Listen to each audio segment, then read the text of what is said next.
Imagine an army marching across the burning sands of Egypt, led by one of history's most brilliant and ambitious commanders.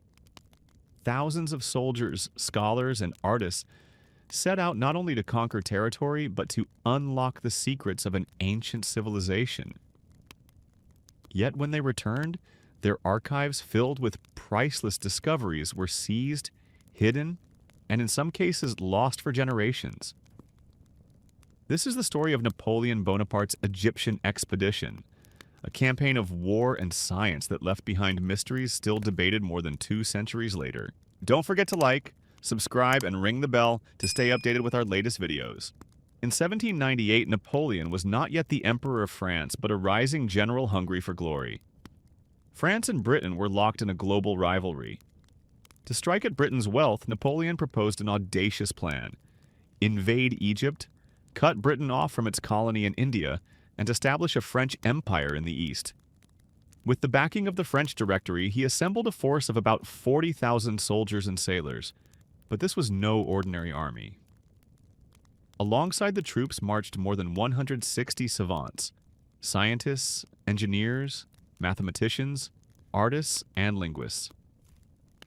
Their mission was to study every aspect of Egypt's land, people, and history, creating a comprehensive record of an ancient culture that fascinated Europe.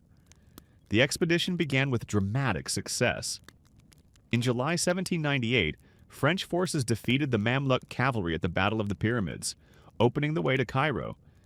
Napoleon toured the Great Pyramid of Giza and camped near the Sphinx, marveling at monuments that had stood for millennia.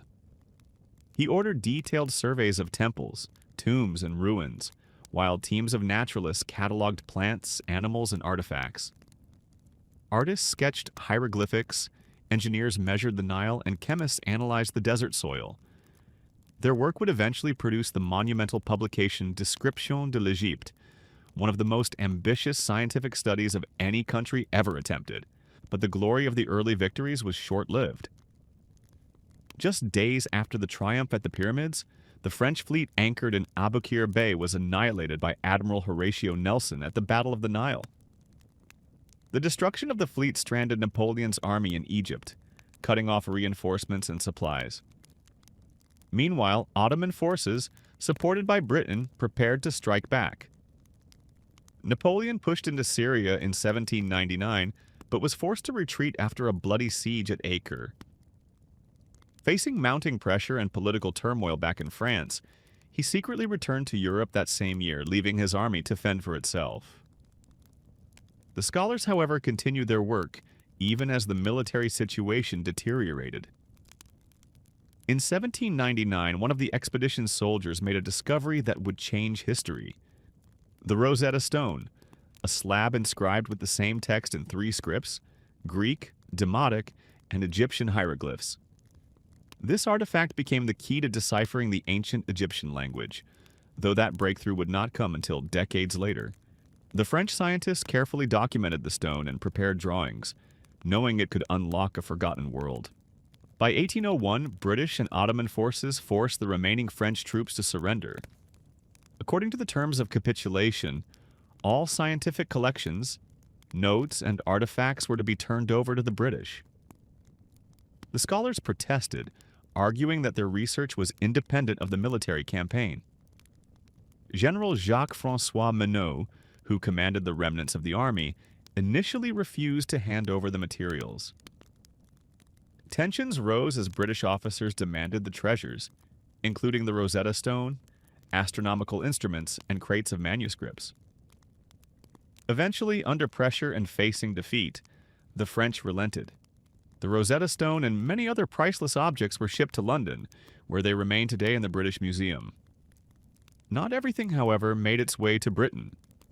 Some scientists managed to smuggle their notes and drawings back to France. Others buried documents in secret caches or disguised artifacts as personal belongings. Over the following years, these hidden records resurfaced in Paris, allowing the surviving members of the expedition to begin publishing their findings. Starting in 1809, the first volumes of the Description de l'Égypte astonished Europe with detailed engravings of temples, pyramids, flora, fauna, and everyday Egyptian life. The final edition, completed in 1829, filled more than 20 massive volumes, combining art and science on an unprecedented scale. Yet even with these publications, questions remain. Contemporary letters hint at discoveries never fully revealed. Scrolls from ancient tombs, rare manuscripts, even rumored mummies that disappeared during the chaotic withdrawal. Some accounts suggest that certain finds were quietly taken into private collections or destroyed to prevent rival nations from gaining an advantage. Scholars debate whether the French concealed sensitive political observations about Ottoman rule or valuable geographic data about the Nile. Others wonder if there were simply more treasures than could ever be safely preserved during a time of war. What we do know is that the expedition changed both Egypt and Europe. For the Egyptians, it marked the beginning of a new era of Western intrusion and the awakening of modern archaeology. For Europe, the detailed studies sparked a wave of Egyptomania, from fashion and furniture to literature and architecture. Obelisks were shipped to Paris and London, Sphinx motifs appeared in art and design, and the deciphering of hieroglyphics by Jean-François Champollion in 1822 opened the door to a new understanding of the ancient world. Ironically, the military failure of Napoleon's campaign became a scientific triumph that shaped generations of scholars. Napoleon himself later used the Egyptian adventure to bolster his legend. He claimed that the expedition was not merely a military operation but a civilizing mission, bringing science and enlightenment to the East. He spoke of standing alone inside the Great Pyramid, reflecting on destiny, a story whose details remain tantalizingly vague. Whether he exaggerated or not, the image of the young general contemplating the secrets of the pharaohs helped build the myth of Napoleon as a man of both action and intellect. Today, the archives of the expedition remain scattered across museums and libraries in Paris, London, and Cairo. Researchers continue to uncover forgotten sketches, measurements, and field notes tucked away in private collections. Digital projects are now reuniting these fragments, giving historians a clearer picture of what the savants actually observed.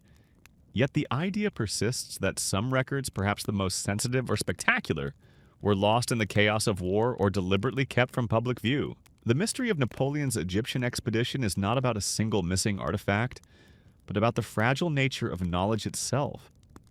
How much of what those scholars discovered can ever be known? How many secrets of the Nile slipped through the cracks of history when armies clashed and empires fell?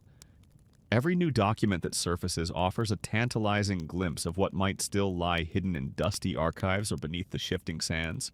More than 2 centuries later, the expedition stands as a reminder of humanity's relentless quest to uncover the past and the political forces that shape what we are allowed to remember. The soldiers may have failed to hold Egypt, but the scientists succeeded in reshaping the world's understanding of one of the greatest civilizations in history. Their journey was a collision of conquest and curiosity, where cannons guarded microscopes and pyramids became laboratories. As we continue to piece together the puzzle left behind by Napoleon's army of scholars, we are left with a challenge. The sands of Egypt still conceal countless stories, and the archives of Europe may yet hold surprises. What discoveries remain locked away, waiting for a patient researcher or a lucky accident to bring them to light? If this exploration of hidden history captured your imagination, share your thoughts in the comments and subscribe for more untold stories of the past. What do you think might still lie buried in the lost records of Napoleon's expedition? Scientific breakthroughs, ancient texts, or revelations that could change our understanding of Egypt forever?